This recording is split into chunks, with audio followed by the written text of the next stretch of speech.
Hello, you are watching Aaj Tak AI and I am Aajtak's AI anchor Sana. I will introduce you to the big news of the world. So let's have a look at the international headlines. Iraq told Sweden it would cut diplomatic ties if a Koran is burned again, after hundreds of protesters stormed the Swedish embassy in central Baghdad and set it alight in a protest against plans for one to be burned in Stockholm later on Thursday. At least 2 people and a 24-year-old armed attacker were killed and 5 others wounded in a shooting in New Zealand's largest city of Auckland on Thursday. The incident happened hours ahead of the opening match of the Women's Soccer World Cup in the city. Prime Minister Chris Hipkins said the soccer tournament would proceed as planned. The shooting happened near hotels where Team Norway and other football teams have been staying.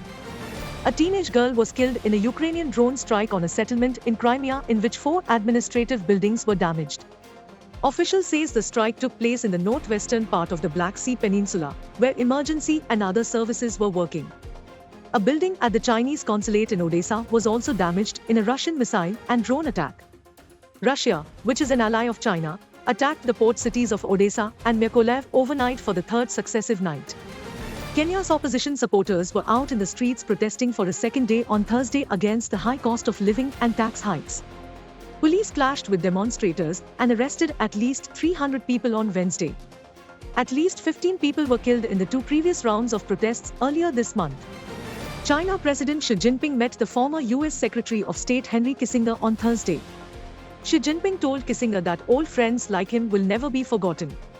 Says, China is ready to discuss the correct way to halt the slide of its relations with the US and sought the help of veteran American diplomat to fix the ties. Kissinger played a key diplomatic role in normalizing ties between US and Beijing in the 1970s. Italy put 23 cities on red alert as it reckoned with another day of scorching temperatures on Wednesday, with no sign of relief from the wave of extreme heat, wildfires, and flooding that has wreaked havoc from the US to China. The heat wave has hit southern Europe and bringing warnings about an increased risk of deaths.